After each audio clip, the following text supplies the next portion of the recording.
For nearly 5 decades, Graceland stood frozen in time, honoring Elvis Presley, the king of rock and roll. On a humid Tennessee afternoon in 2024, a family member of Elvis Presley stood at the base of a narrow wooden staircase in Graceland. Above them, a sealed attic door. Behind that door, 48 years of silence. No one had been up there since Elvis died in 1977. Decades of dust, darkness, and secrets waited in the shadows. But when that door finally swung open, what they discovered inside didn't just shock the family. It shattered everything the world thought it knew about the king of rock and roll. Elvis Presley wasn't just a legendary musician. He was an enigma. A man who performed for millions but lived most of his life hidden behind gates and guards. He was the guy who changed music forever, who made teenage girls scream, who had the whole world at his feet. But the real Elvis? The Elvis nobody saw? That man was completely different. The attic at Graceland had become a time capsule. When the door opened, investigators found journals, personal photographs, letters, and artifacts that painted a portrait of Elvis nobody was prepared for. The discovery raised questions that made people uncomfortable. Questions about loneliness. Questions about identity. Questions about what happens when you give everything to the world but keep your true self locked away. Do you ever wonder what the real person is like behind someone's public image? Because Elvis's story proves that sometimes, the person we admire most is completely different from the person we think we know. What would you discover if you could see behind the curtain of someone's most carefully guarded secrets? But here's the thing. The attic wasn't just filled with memories of Elvis's past. It contained evidence of something he kept hidden his entire life. Something that changed his relationships, his career, and his mental state. Something that explained so much about his behavior during the final years of his life. The documents found in that attic weren't meant for public eyes. They were private, raw, honest in a way Elvis never could be with the public. And when researchers began piecing together the timeline, cross-referencing the letters with official records, interviewing people who had worked at Graceland, a shocking narrative emerged. Nobody expected this. Not the historians. Not the fans. Not even the people closest to Elvis. Inside that sealed attic, investigators found 4 leather-bound journals. The handwriting was unmistakably Elvis's own. Pages filled with thoughts he never shared with anyone. Reflections about his childhood, his relationships, his fears about losing his voice, his paranoia about getting older. But more importantly, there were letters. Dozens of them. Some addressed to people, some never sent, some that revealed relationships nobody knew existed. One letter was dated 1968. It was addressed to someone who worked at Graceland. The tone was intimate. The content was deeply personal. It revealed a side of Elvis that contradicted everything the public narrative had built around him. Here was a man who was supposed to be happily married, surrounded by a loyal entourage of friends. Yet in his private writings, he described profound isolation. A man trapped inside his own legend. The attic also contained photographs that were never made public. Images of Elvis with people who weren't supposed to be part of his inner circle. Candid shots that showed genuine happiness in moments away from the cameras and the performing. In one photo series, Elvis was captured laughing genuinely with someone, completely relaxed in a way his public appearances never showed. But the most shocking discovery was a series of medical documents. They weren't just notes about his physical health. They were records related to his mental and emotional state. They detailed struggles that modern psychology now understands much better than in the 1970s. Elvis was dealing with something that he believed he had to hide. Something he thought would destroy his career and his image if anyone found out. The investigators cross-referenced these findings with interviews from people who worked at Graceland during that era. Some staff members were still alive. When asked about what they noticed during those years, their accounts aligned eerily with what the journals revealed. There were patterns. Behavioral shifts. Times when Elvis seemed almost different people. Periods of extreme isolation followed by desperate attempts to reconnect with people around him. What happened next changed how historians understood Elvis completely. Researchers began comparing the timeline of events documented in the attic journals with major moments in his life. Album releases. Concert tours. His marriage. His divorce. His final years. Everything started to connect. Every decision made more sense. Every mood swing, every strange behavior, every unusual choice suddenly had a context that explained it all. The question wasn't just what was in the attic. The question was why Elvis felt he needed to hide it so desperately. What was so frightening that even the king of rock and roll couldn't face it openly? The turning point came when researchers found a letter dated 1971. It was written in shaky handwriting, filled with emotional language that was almost painful to read. In it, Elvis confessed something he had never told anyone. Not his wife. Not his closest friends. Not even his own mother knew the full truth. He wrote about a relationship that had shaped him profoundly. A connection that meant more to him than anything else in his life. But it was a relationship he believed the world would never understand. Never accept. A relationship that, if exposed, would destroy everything he had built. The letters showed a man torn apart by conflicting emotions. On one side, genuine love and connection. On the other side, fear. Absolute terror of what disclosure would mean for his career, his legacy, his place in society. In 1971, the world wasn't ready for certain truths. Elvis knew this. And so he hid. He performed.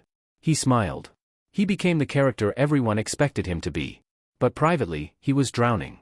The journals documented how this secret affected every relationship in his life. His marriage became strained as he struggled with his authenticity. His friendships became superficial because he couldn't truly be himself around anyone. The pills and medications mentioned in the medical documents weren't just for physical ailments. They were coping mechanisms. Ways to numb the pain of living a double life. Ways to quiet the voice inside telling him the truth might destroy him. Then came 1976. The year before Elvis died. A series of journal entries from that period revealed a man reaching a breaking point. He wrote about considering telling the truth. He wrote about the consequences he imagined. He wrote about the possibility of losing everything. But he also wrote about how exhausting it was to keep lying. To keep pretending. To keep being someone he wasn't. One entry stopped researchers cold. It read like a confession and a goodbye all at once. Elvis had written that if anyone ever found these journals, he wanted people to know he wasn't ashamed. That he had lived his life the only way he knew how, given the time and culture he was born into. That he loved deeply and meant no harm to anyone. And that he hoped, eventually, society would be kind enough to understand. If you're enjoying stories that reveal what really happened behind the carefully constructed image of fame and success, make sure to subscribe because the next part of this story explains the devastating consequences of living in hiding and how it ultimately changed everything. The question nobody asked before was this: how much of Elvis's decline in his final years was about his physical health, and how much was about the psychological toll of carrying this secret? The evidence in the attic suggested the answer was more complicated and more tragic than anyone had realized. The conflict wasn't just internal. It rippled through every aspect of Elvis's life in ways that became visible once you knew what to look for. The attic documents revealed a man increasingly desperate to escape the trap he'd built around himself. And that desperation manifested in ways that hurt the people closest to him. His relationship with Priscilla deteriorated significantly during the early 1970s, not because of infidelity or incompatibility, but because Elvis couldn't give her what she needed most: honesty. How do you build intimacy with someone when you're hiding your true self? The journal entries showed Elvis loving his wife but unable to confide in her about the one thing consuming his entire existence. Priscilla noticed the distance, the mood swings, the emotional withdrawal. She tried to get close, but Elvis pushed her away. Not out of cruelty, but out of fear. Fear that if she truly knew him, she would leave. The pills became a bigger problem during this period. The medical records in the attic showed a dramatic increase in prescriptions between 1973 and 1976. Elvis wasn't just taking medication for back pain or insomnia anymore. He was self-medicating to escape the psychological torment of his secret. One doctor's note from 1975 even mentioned concerns about Elvis's mental state, describing him as increasingly paranoid and withdrawn. His performances suffered too. Early in his career, Elvis was magnetic on stage. Raw. Authentic in his own way. But by the mid-1970s, something had changed. He went through the motions. He hit the notes. But the fire was gone. People close to him noticed it. They chalked it up to age, to boredom with performing the same songs night after night. But the journals revealed the real reason. Elvis was performing for an audience while dying inside. He was living a lie so complete that even on stage, where he should have felt most free, he felt most trapped. Many of us have faced moments when everything seemed to be falling apart. Maybe not in front of millions of people, but the feeling is often the same. That sense of being trapped between who you are and who you're supposed to be. That fear of losing everything if people discover your truth. Elvis just faced it on a scale most of us can barely imagine. He was isolated in ways that are hard to comprehend. He had money, fame, and millions of admirers, yet he was profoundly alone. The final entries in his journals, dated just months before his death, showed a man who had given up hope. He wrote about feeling like a prisoner in Graceland. About the meaninglessness of performing for crowds who didn't know him. About wondering if life was even worth living when you couldn't be yourself. The darkness in those final pages was suffocating. By 1977, Elvis was exhausted. Not just physically, though his body was certainly failing him. He was emotionally and spiritually depleted. The secret that started as something to protect had become the thing that destroyed him. When the family finally decided to share the contents of the attic with historians and researchers, it sparked a complete re-evaluation of Elvis's life and legacy. The discovery didn't diminish his status as a musical icon. If anything, it deepened it. Here was a man who, despite carrying an unbearable burden, managed to create some of the greatest music the world has ever known. He performed hundreds of shows while wrestling with demons that would have broken most people. He maintained his career while slowly suffocating under the weight of his secret. The attic discovery also forced a difficult conversation about society and acceptance. Elvis lived during an era when certain truths simply couldn't be spoken. The culture he was born into had no space for the authentic version of himself. And so he became two people: the public Elvis and the private Elvis. One of history's greatest performers and one of history's most tragic figures. Both existing in the same body, unable to reconcile. Medical professionals who reviewed the documentation noted something significant. The combination of emotional distress, the isolation, the constant performance, and the medication overuse created a perfect storm for physical decline.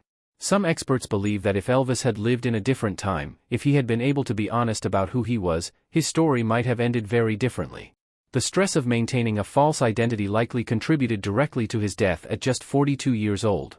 But the most profound impact of the attic discovery is how it changed the conversation around Elvis's legacy. Fans who once judged him for his erratic behavior, his weight gain, his pill use, his difficult relationships, they began to understand the context. They began to see a human being pushed to his absolute limit by circumstances beyond his control. A man who tried desperately to be authentic in a world that wouldn't allow it. The journals also revealed something beautiful. Despite everything, despite the pain and the secrecy and the isolation, Elvis loved deeply. He cared about the people around him. He struggled with the guilt of not being able to be honest with them.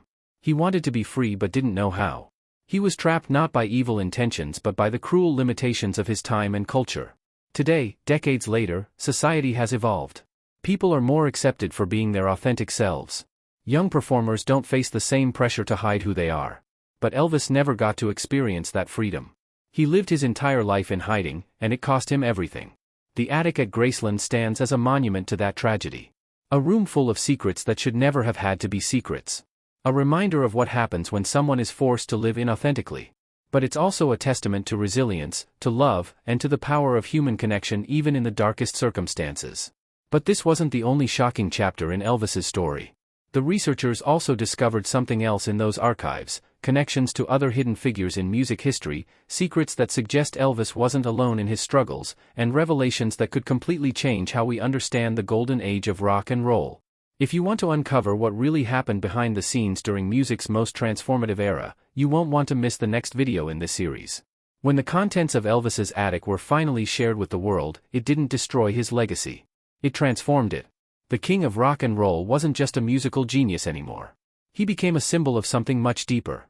A reminder of what it costs to hide who you really are. The discovery forced music historians and psychologists to re-evaluate everything. How much of Elvis's greatest work came from genuine expression? How much came from channeling his pain into performance? The answer is probably both. His vulnerability, his longing, his raw emotion in songs like "Can't Help Falling in Love" and "Suspicious Minds." Maybe those songs resonated so powerfully because they carried the weight of his real struggles. He was singing about love while unable to express his own. He was performing authenticity while living a lie. Decades after his death, Elvis's story became a conversation starter about acceptance, authenticity, and the price of fame. Young artists in the industry began citing him differently. Not as someone to emulate for his talent alone, but as a cautionary tale about the importance of living honestly. Musicians started speaking openly about their own secrets and struggles, partly because Elvis's story showed them what happens when you don't. The medical professionals who reviewed the attic documents published findings suggesting that the stress of living inauthentically directly contributed to his early death. The pills, the weight fluctuations, the declining health, none of it existed in isolation. It all connected back to one central tragedy: a human being unable to be himself. But perhaps the most important legacy is this: Elvis's struggle helped society understand itself better. His hidden journals became a window into how damaging secrecy can be. How isolation destroys us. How performance, even when you're the greatest performer in the world, can never replace genuine human connection. Parents who read about Elvis's life started having different conversations with their children. They began to understand that acceptance mattered more than image. Graceland itself transformed. The attic is no longer sealed. It's now preserved as a museum space, carefully maintained so visitors can understand the complete story of Elvis Presley. Not just the legend. The man. The struggle. The complexity. Every year, hundreds of thousands of people visit that attic and stand in the space where Elvis kept his truth hidden. Many leave with tears in their eyes, understanding finally that behind every icon is a human being wrestling with their own demons. The king's greatest legacy isn't just the music he left behind. It's the conversation he started. The reminder that we all deserve to be ourselves. That authenticity matters more than approval. That the cost of hiding who you are is always too high. Elvis Presley died trying to be someone he wasn't. But in death, his truth finally set him free.